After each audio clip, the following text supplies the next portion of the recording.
Thank you, Shannon.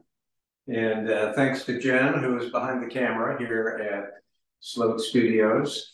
Our sound stage is set up and we're ready to go. Bulbs are a topic that is close to my heart, I guess, like a lot of things plant-oriented. And there's a ton that one could talk about. We're going to try to limit ourselves to about 45 minutes worth of presentation here and then some time for questions. So let's just start with what's a bulb anyway. Botanically, bulbs are a kind of a specialized underground structure, but in gardening we usually talk about bulbs in a more general sense of any kind of underground structure that's able to send up a new plant. So those include what we call the true bulbs, which are things like onions and daffodils and tulips, hyacinths, and then also things like corms, which would be crocuses, for instance, tubers, which would include potatoes, but also things like cyclamen, dahlias, and then there are also kind of tuber-like structures that lots of different plants have. But basically, they're just a structure that a plant creates in order to make a new plant, just like itself. So this is non-sexual reproduction, where the genetics of the new plant are the same as the parent plant. An onion is a perfect example of a true bulb. This is an onion that I happened to cut in half to cook with the other day and put back in the refrigerator, and lo and behold, it started growing. But it shows us all the things that a bulb has to make it ready to make a new plant. So it's growing roots out of the basal plate here. It has a bunch of leaf structures that have been modified to store starches and sugars, proteins, energy to feed the growing plant. And then it has a bud and a stem, which starts to grow. And microscopically, it has a flower bud already in there, ready to make a flower. And so the onion is very similar to the daffodil.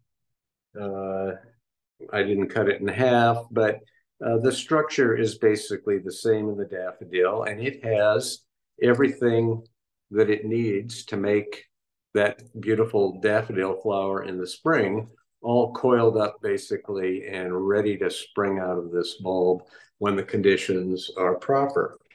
Now, fortunately, most of the bulbs we grow come from areas of the world that have a climate similar to ours, what we call a Mediterranean or dry summer climate. So bulbs are a structure that's designed to survive the dry part of the summer by going dormant. The plant grows, it flowers, it grows leaves. The leaves make a bunch of food. The food gets stored back in the bulb structure. Everything goes quiet during the dry part of the summer until fall comes and the rains come again, and then it starts to grow again. And the bulbs can reproduce themselves by making secondary bulbs. This is a daffodil bulb that's a little hard to see, but it has two necks. And this fall, it will make two plants and two flowers instead of just one. And many of the bulbs make little side bulbs that get separated and grow on their own. Tulips are a good example of a bulb that does that, where they make lots of little bulblets around the sides, and then they get disturbed. Gophers are one of the animals that disturb them, push them around, separate the bulbils from the main bulb, and then they get a chance to grow. Fortunately, gophers don't eat daffodils, nor do deer, by the way, because they're toxic. So daffodils are a wonderful kind of deer-proof or deer-resistant flower to grow. Hyacinths are another true bulb. This is a hyacinth bulb. And it, along with the onion and the daffodils, are what we call a tunicate bulb because they have this papery tunic around them. It's the same thing that comes off of the onion when you peel that skin off. That is the tunic of the onion, and it's just there to protect the bulb from drying out and from physical damage. There are other bulbs like lilies that are called imbricate, which have no tunic, and they're a little more fragile. I'm gonna put the hyacinth back on the turtle. We'll talk about that a little later. So all of the bulbs that we're talking about this time of year like to be planted now or soon at least before spring because they want to bloom in the springtime.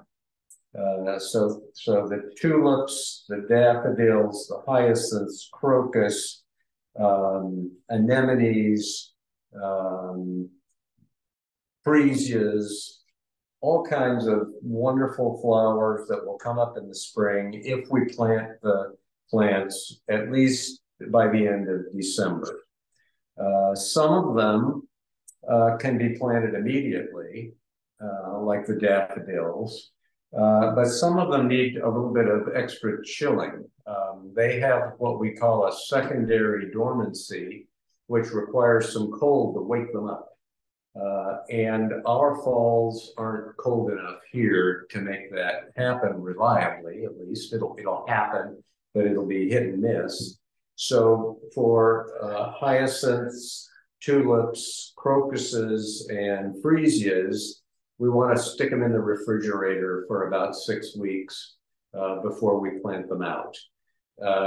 There's no real secret trick to this. You can if you buy them loose as individual bulbs, just put them in a paper bag. You can put some peat moss or something in there if you want to, but it's not really necessary.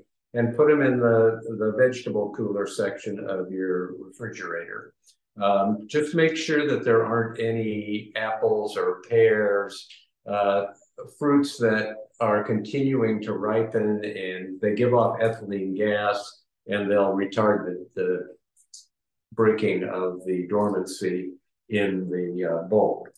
So kind of set them in a position by themselves in the vegetable bin. And give them that 6 weeks of cooling. And then when you take them out, plant them right away. By then, the ground will be cooler. They'll appreciate that. And as the rains come and when they feel the time is right, they'll come up in the spring and then you'll get a batch of really nice flowers. Now, a lot of these are grown kind of like annuals because of our weather here and because we don't have cold falls and winters. It can be difficult to have them come back year after year. The daffodils usually will come back. Some of the things like grape hyacinths will come back reliably, and anemones and ranunculus. But some of the ones that need the cold treatment might not come back for you in a reliable way. The ones that have for me are the little species tulips, which you can usually get from a specialty grower on the internet. They're small bulbs and they will say that they're a species tulip. So it'll be tulipa something or other, the second name, not a big hybrid tulip. And I've grown those in pots for years, along with muscari, which is grape hyacinth, which is a really pretty blue flower in the springtime. These bulbs look like little onions, but they're actually muscari bulbs. But the species tulips come back for me year after year, along with the muscari, and they make a really pretty combination. My freesias come back every year. Jen's freesias come back every year. I don't do anything. So, they're all worth a try. Usually the irises will come back just fine. And sometimes the tulips come back if they like the situation. And it's a little unpredictable. But just keep that in mind. Narcissus and daffodils are basically two names for the same thing. Narcissus is the genus name for the daffodils. There's a third name, jonquil, which is usually applied to small yellow daffodils. But they're all varieties of Narcissus. And the daffodils that look like have a light brown tunic like this are fairly hardy. They can take quite a bit of cold. They'll grow up in the Sierra Nevadas, for instance, and come back each year. But the Narcissus that we call paper whites, which people love because they're fragrant and they're white, and they can be grown indoors easily as well for the holidays. They're quite tender in terms of cold.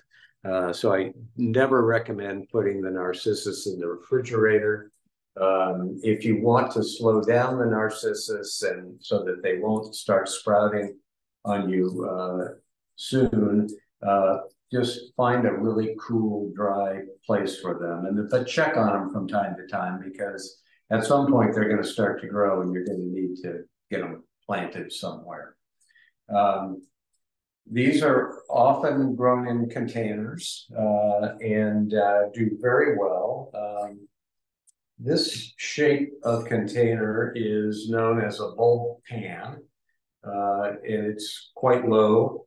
Often bulbs are either planted in these in potting soil, where you put just have the tip of them. And the tip, by the way, is the sharp end. There's a root end, which is kind of flat. And there's a pointy end, which is where the leaves were last year. And this is where the leaves and the bud will come out. But planted in potting soil so that the tip of it is just about at the soil level, and it'll do quite well. Or fill the pot with gravel and just set the bulb on top of the gravel like this is over here. I just did this today, so they haven't started to grow any roots yet. But just set it on the gravel, keep the gravel moist, and you can set them in a dark place if you want to, and they'll probably grow roots a little faster, but you don't have to. They will do their thing even if you don't want them to.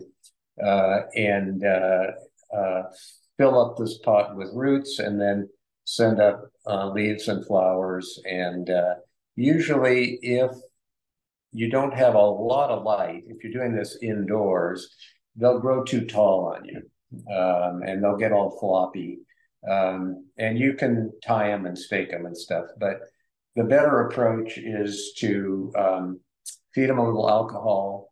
It can either be out of your vodka bottle. Really? I didn't know. Yeah, either out of your vodka bottle or even rubbing alcohol will do it. Just a very small amount. You can look on the internet for the proportions.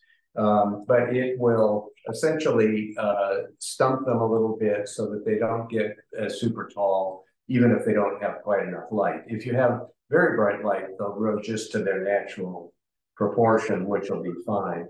But a little bit of alcohol, it's a very small amount. It doesn't hurt them, but it does prevent them from overwhelming the pot and falling over, basically. It's traditional for a lot of people to grow hyacinths in a hyacinth glass.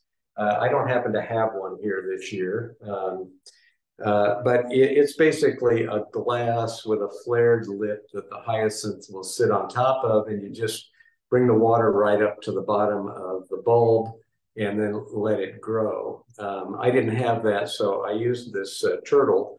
I put gravel in it and then a little water just to the base of the hyacinth. And then somebody told me this looks like a Pokemon called Bulbasaurus. So I thought that was kind of fun. So here's a Bulbosaurus ready to grow. We'll see how it does. It's not very much room for the roots to grow, but we'll see what happens. Hyacinths, by the way, are fascinating because they grow two kinds of roots. If you grow them in one of those hyacinth glasses, you'll be able to see them. They grow regular old roots that are kind of skinny and look like the usual kind of roots that absorb water and nutrients. And then they grow these big fleshy roots that are kind of wrinkly up at the top. And those are roots that are designed to go down in the ground. And if the hyacinth isn't deep enough in the ground, those roots will shrink and pull it right down further into the ground. And there are some lilies that have these too. They're roots that just basically clamp onto the soil, shrink, and pull. And it's really a fascinating thing. I guess if the soil over the hyacinth gets washed away and they realize there's light coming down, they can pull themselves down further into the ground adaptively. It's very cool. A little weird, but very cool. I'm going to show you, one of the things I like to do is plant bulbs in pots and then plant something on top of them so that you don't just have bare dirt sitting here while you're waiting for the bulb to come up. So I took a package of anemones. They're called wind flowers, very pretty little spring flower. And their bulbs look like pebbles. This is the bulb. I mean, they really look like rocks, and they're hard as rocks too, just about. And what I did was just take a little lukewarm water, and a couple hours ago, I put the bulbs in there just to give them a little head start and make sure that none of them were floaters. If they float, they aren't any good. But they all sank like stones, so they're fine. And is that just with the anemones that you do, that you put them in? Yeah. They tend to be really dry, and it helps to soak them a little bit. Just the anemones. For soil, I like a really gritty soil for bulbs because they don't like to stand in water. And in your garden, raised beds are terrific for bulbs, and areas that have real good drainage. Never try to plant them where you have ponding water for any period of time, because they'll just rot away in that circumstance. They need plenty of air in the soil in addition to moisture. And so the soil I like to use is, we label it as indoor potting soil. An identical product we also label citrus and palm soil. And it has big chunks of pumicey rock, or maybe it's perlite. I think it's pumice. And some big chunks of bark and stuff too that make it drain quickly and not retain too much water. So it's perfect for bulbs. You could use succulent and cactus soil as well. The organic potting soil tends to hold quite a bit of moisture, and so I tend not to use that.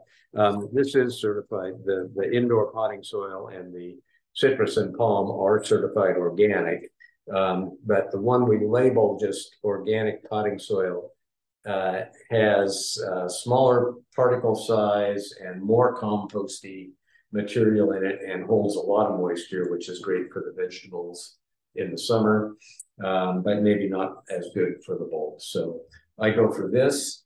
I always add a little fertilizer, and in this case, I happen to have an open bag of Short Start. And I know it's traditional to use bone meal with bulbs. Bone meal is mostly phosphorus, tiny bit of nitrogen, no potash. I prefer a balanced fertilizer. And that means anything where the three numbers are at least present and not totally out of whack. So this is the all-purpose, which is 555. The Sure Start is 462. The tomato vegetable is something very close to that. Any of those are dandy. I have nothing against bone meal. These all probably have some bone meal in them to get the phosphorus. But if I'm going to grow them in a pot, I want them to, and I want them to come back next year, then I want them to go through the whole cycle. I want them to grow, flower, and then make lots of food and store that food back in the bulb. That requires more than just phosphorus to do all that. So a balanced fertilizer makes sense to me. And then if you see here, I've filled this up to about maybe 3 inches to the top, and I want my anemone bulbs to be just a little deeper than that. So, and one of the nice things about anemones is I don't have to worry about which is the top and which is the bottom, because I really can't tell. So whichever way I orient them, the roots are going to grow down and the stems are going to grow up. And if they have to wind around the bulb, they'll just do that. So it's not a problem. And so I'm just going to poke them down about another inch into the soil. Poke, poke, poke. And spread them out a little bit.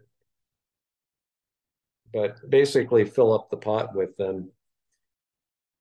I always heard you plant them like 2.5 times the diameter of the bulb. That's a good deep. rule of thumb. They should never be less than that if you want them to go through their whole life cycle. Certainly if you're just forcing them for the season, or coaxing them is our new term. We don't like forcing anymore. We coax them. If you're just coaxing them for the season, then they can sit right on top. But if you want them to be real bulbs for next year, then get them down at least 2 times their diameter, and a little deeper is fine. They'll figure their way up.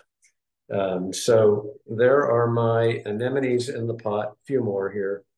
And I make them a slightly different depths, some a little deeper, some not quite, and then they'll come up not all at once, but a few will come up this week and a few more next week, and not this week, but the first week that we see them, which will be in the spring. So you put like 10 in there about. So yeah, I've got about 10 or 12. Let's see, what do I have? I have 4 left here, so I'm putting those right on top here. And that's like a 12-inch pot. And this is about a 12-inch pot at the top. Now, somewhere here I have more soil. Oh, it's right in front of me. Okay. So now I'm going to cover them up. And then I'm just going to plant some nice winter flowering annuals on top of them. And I'll have a nice pot of flowers for the winter. And then the anemones will grow right up through them in the spring. And we'll have a bright bunch of anemones. So I have some nice little, what are these? Violas here. And so I'm just gonna stick the violas in real quick, maybe 4 or 5 of them. And these are really fresh ones. You can see they've barely even made it. Their roots have barely made it. That's why I'm not worrying too much about scratching up the surface. They're ready to go right out into something new without fussing around with them very much. And this is a flat or a pack of mixed color violas. And as I've learned from Jen, I'm supposed to just pack these in here so that they'll be happy and a little bit showy right from the get-go. So there we go. Maybe sprinkle a little more soil in to fill around. And I'm even gonna sprinkle a little bit of fertilizer in just to make sure that they're well fed and scratch that into the surface. Then I would water this, but I'm not going to do that here and make a mess all over the floor. So there's a little pot of flowers. They'll grow. They'll give us lots of nice color, and then anemones will come up between them. Now, tulips. Tulips are wonderful, but a little bit frustrating often. You will see stands of tulips around town occasionally where somebody has really done a fabulous job with them. Usually it's in a raised bed, by my observation. And that's because the drainage will be better. And presumably they have protected them from the gophers, because the gophers will eat tulips. Again, you can always grow the tulips as an annual flower, and they will give you such a show that it'll be well worthwhile. And then they will come back as they feel is appropriate, is the way I look at it. When they come back, it is a bonus. But basically, you are growing them for the spring bloom. So you refrigerate, you plant, and you enjoy, and then if they happen to come back, they happen to come back. There are literally hundreds of different kinds of tulips and different shapes of flowers, from the big, what they call parrot flowers, lily-shaped flowers, and tulips have been developed, well, we've, I'm sure, all heard of the Tulip Mania that was in the 18th century, 1700s in Holland, where people spent the equivalent of, hundreds of thousands of dollars on single tulip, until the whole thing crashed and burned, and the bubble burst, I guess you'd say. But Holland has continued to be the place where tulips are developed and grown, and the tulips that we get in, and even the daffodils, come from the Netherlands. We import them from the Netherlands. And they continue to make new ones all the time. And there are specialty nursery sellers, growers that where you can get all these wonderful different ones. We have, maybe half a dozen to a dozen different varieties at a given store, out of the thousands and thousands that exist. So if you become a tulip fan, you can spend your whole life tracking down the interesting tulips and growing them. And if you pay attention to what you're doing, which can include digging them up when they're ready to go dormant, and storing them, and then refrigerating them again for the next season, you can continue to have them year after year. But that's a lot of work for most of us. And we have a lot of other things that can give us wonderful color. We're getting a lot of bulbs in this year in this format. And by this format, I mean in a box with a picture on it, which is kind of nice, so you know what you're looking at. And then a bag of bulbs inside, and there are, somewhere between probably half a dozen and 15 in this case. This is Chinodoxa Blue Giant, Glory of the Snow. And I won't pretend to know everything about every bulb that's in the store by any means, but it's worth, if you find one that you find interesting and that you think might fit in your garden, or that you just want to give a whirl to, there is an unlimited amount of information out there available to us all these days on the internet, and some of it's even good advice occasionally. And so you can, look up an oddball one and see if it makes sense. A lot of bulbs are woodland plants, and they grow well in part shade. And they do well in our, I mean, the Bay Area is largely oak woodland and oak savanna before we built houses all over it. And oak woodland is a dry shade habitat, and a lot of the bulbs do quite well that way. They don't need to be watered during the summer. They should go dormant and be dry. And the oaks and the plants that grow with oaks like that sort of thing as well. And it's not a good idea to water oaks during the summer once they're established, because they get oak root fungus if you water them too much.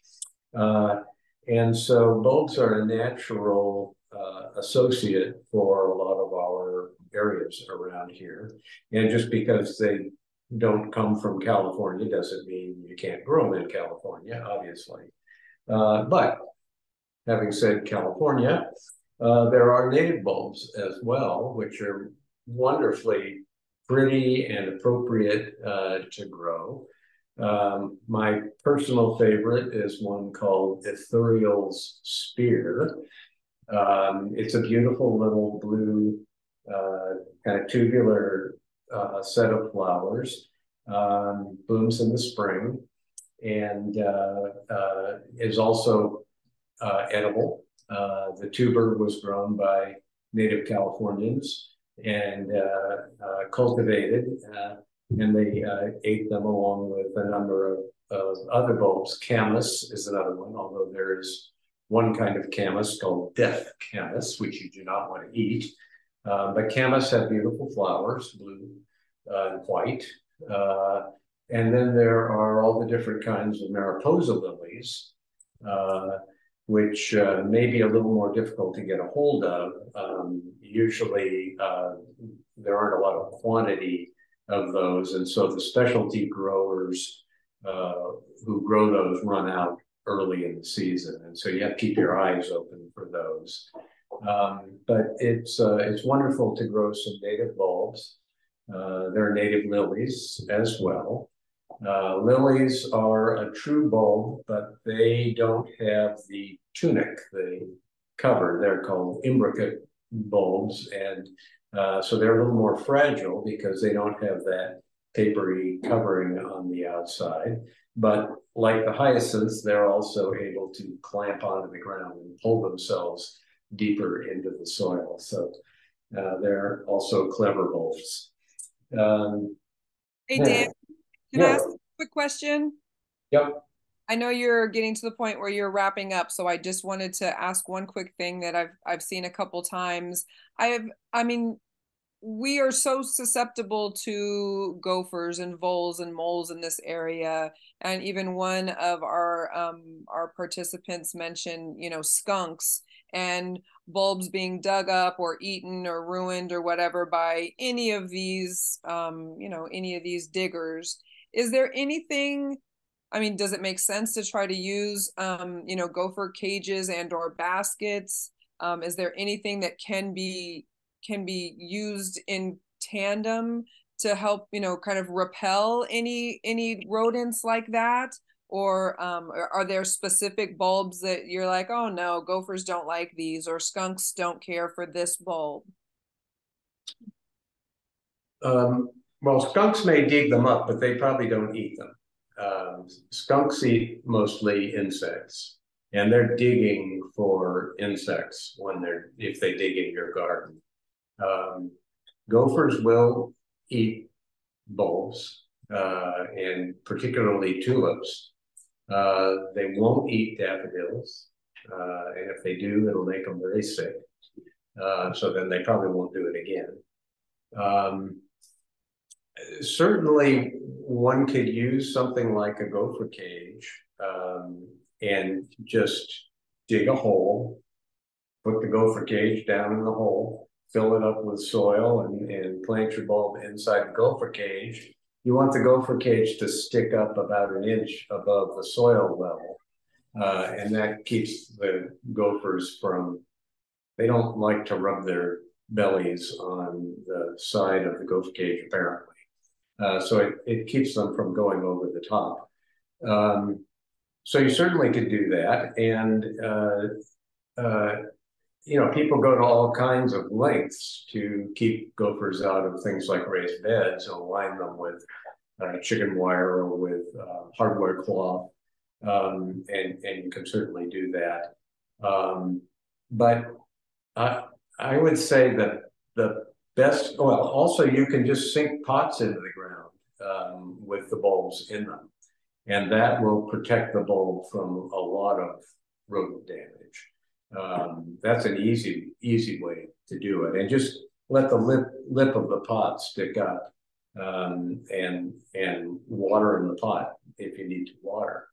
That'll work fine. But the other way to do it is just outnumber them. Plant a lot of bulbs, and sure, they may get a few, but most of them are going to grow just fine.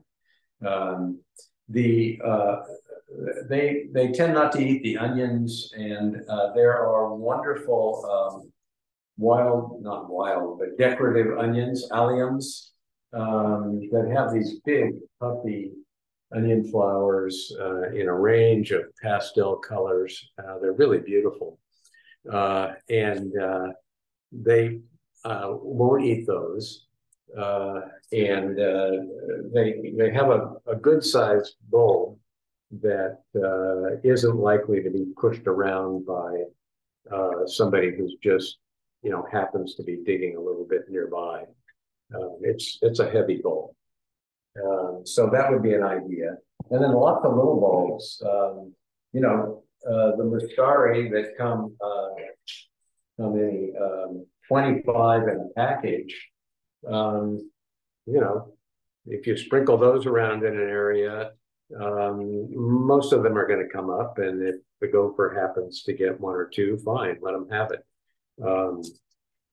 Sure. So, okay, you know, quantity is a good defense in that situation. What else? Cyclamen. Let's not forget cyclamen. We don't sell cyclamen as bulbs. If we did, it would be during the summer when they go dormant. Cyclamen are a fall and winter bloomer and grower, and early spring. And then when the soil starts to dry out and it gets a little bit warmer, they go dormant long before things like tulips and daffodils do. They are a tuber technically, and if you buy a cyclamen plant, you may not even see the tuber, but it should always be sticking up a little bit above the ground, never buried, because it's likely to rot.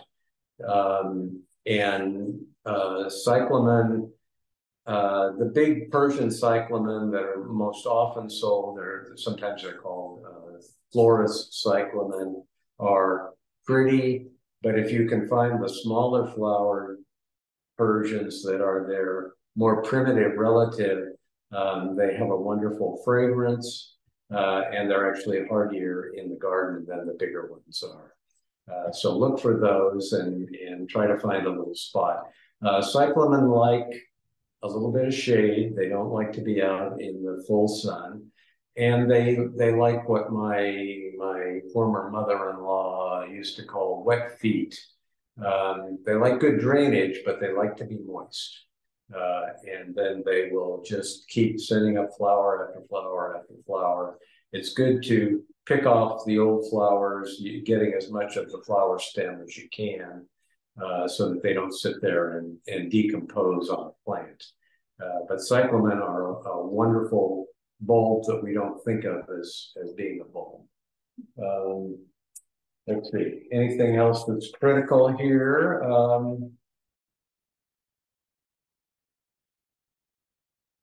What about layering? Can you layer them?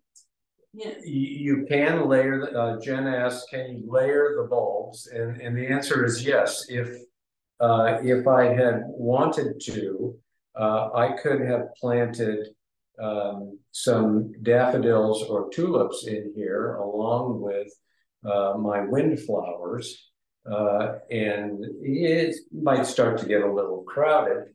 But usually the daffodils will be the first ones to come up and flower. Tulips are usually later, and the windflowers would be a little bit later. And so it might be a little bit jam-packed when they all were growing later on in the season, but you can certainly do that. And the bigger bulbs should be planted a little deeper than the smaller bulbs. And they'll still grow up through things like annuals, like the violas, pansies, even things like Iceland poppies are light enough and have a light enough root structure that the bulbs can just pop right up through them. Or you could put herbs, for instance, some of the lighter herbs, parsley, cilantro, maybe even thyme, and let them come up through that. They're just limitless possibilities for fooling around with them. And growing them inside is fun. It's fun for the kids to watch them grow. They smell good, the paper whites. And, you know, there's no reason to be afraid of them at all. They're sort of like the ultimate, you cannot do wrong. We are going to grow whether you want us to or not. And by the end of the fall season here at the nursery, we'll have a few of these left over, but they'll just be growing away in the bin. They'll have leaves this long. They'll be sending roots out, and they're just bound and determined to grow no matter where they are. That's what they're made for. Always be sure to squeeze the bulbs, make sure they're firm. If they're squishy, don't buy them. They're probably not viable, but they should be a decent weight, firm, and with daffodils in particular, if you can find one that has two more or less equal necks, you'll get two flowers out of them, which is a bonus. Some of them are sold that way as doubles, but sometimes they'll just be that way. If they have just a little tiny side bulb, that's probably not going to flower this coming year, but it might flower the following year. And the paperweights are 6 to 8 weeks from bulb to bloom if you're planning for the holidays. If you're planning for indoor coaxing, yeah, about 6 to 8 weeks will give you a flower. If you're trying to time it for the holidays, give it 8 weeks. Yeah. It doesn't always work perfectly. You know, sometimes you'll have them a little early, or sometimes you won't have them until New Year's, but it's worth a shot. And everybody should have a few paper whites blooming away in their house. And hyacinths have a stunningly wonderful fragrance as well. And coaxing them is one of the best ways to grow them because they don't grow that reliably in the garden. So there we have it. Any more questions on your end, Shannon? Let's see here. Just a couple of like kind of specifics. You talked a little bit about lilies. I was just having a conversation with one of the participants about lilies. And it seems like from what you said that the conditions that they prefer are more generalized the same way as all the other bulbs. So I don't. Lilies are woodland plants that appreciate a little dappled sun or a little bit of shade in the hot part of the day. We have some checkered lilies here, fritillary, which are appropriate to plant in the fall. Many of the lilies come in as summer bloomers, and the bulbs don't come in until spring. So keep your eyes out in about the March time frame for the big tiger lilies and the various kinds of hybrid lilies that get up, tall. The fritillaries are a small lily that would be appropriate in a meadow or a woodland, and are wonderful, but don't give you quite the variety of those big hybrid lilies. Okay, that's awesome. And then you talked a little bit about chilling some of the bulbs. Is there these but not those, this but not that, this time of year but not that time of year? Is there kind of a rule of thumb, or if you're not ready to plant them, throw them all in the fridge? No, don't throw them all in the fridge. Put the tulips, hyacinths, crocus, and freesias in the fridge. Vegetable compartment in a plastic bag, 6 weeks. All the others you want to plant as soon as you can, or if you want to wait, just put them in a cool, dark place. They may start to make roots. That's okay. But you should, and you can refrigerate if you really want to slow them down a lot. But they'll be healthier in the long run if you can get them planted sooner. You don't have to water them when you plant them. They're dormant. They'll stay dormant until the rain comes, and then they'll start to grow. But it's good to get them out there and get them planted, so that they're in place when the rain does come.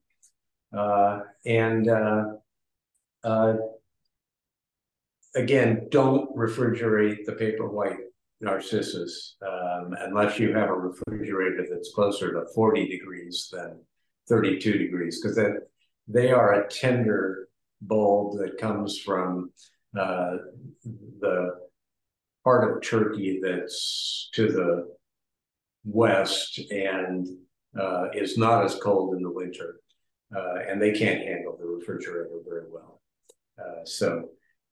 And they're the ones that want to grow the soonest, and it's probably best just to put them in that cool spot, if you know, garage, something like that, where it stays relatively cool. If you got a wine cellar, put them in the wine cellar. And then, because if you don't want to start them until we're closer to the holidays or whatever, that'll slow them down a little bit. But around here, they pretty much want to grow. And no matter when they do that, they're going to be wonderful. So don't try to get too fussy about controlling the timing on them. That can just get in your way. Okay, perfect. It seems like you've answered all the questions that I had on my end. Everything that I'm seeing now is like, thank you, thank you, thank you. Lots of great information, a lot more confidence going forward with bulbs. One thing that I didn't say in the beginning that I will throw in now is that every slope store is covered in bulbs right now.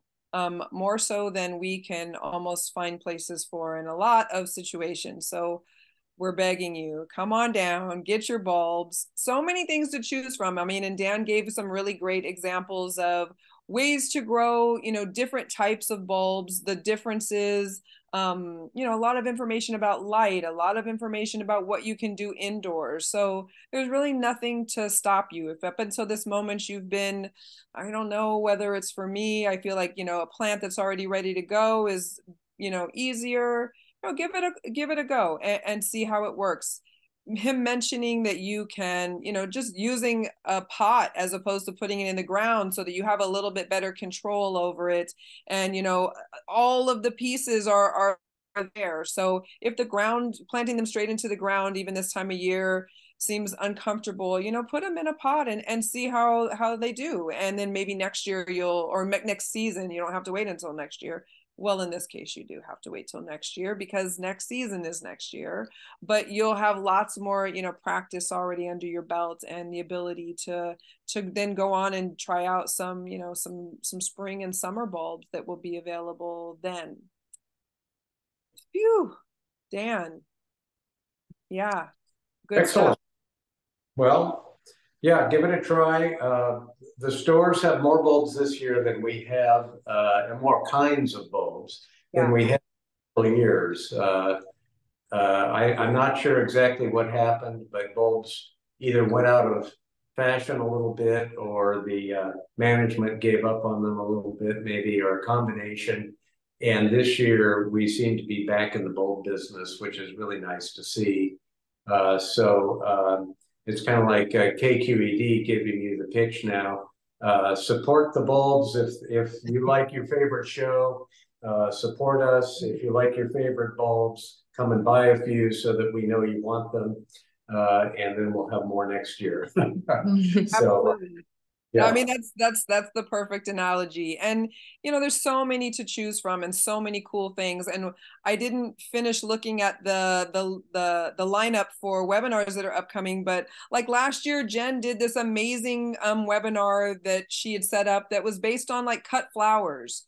And that's all about what you're planting right now, having the ability to have cut flowers and flowers for vases and flowers for spring and summer weddings, et cetera, et cetera. There's a lot of plants that, there's definitely some possibility, but so much easier with bulbs that are naturally cut flowers. So keep that in mind as you're, planning for the next couple of seasons, that not only do we have bulbs right now that are specific for this time of year, but we'll definitely have more as the season changes next spring, things that will be available for cutting for the summer. So get comfortable with your winter blooms or bulbs, and then be ready for spring bulbs, and you'll be a pro by then. I'm sure we'll harass Dan into coming back and giving us another rundown.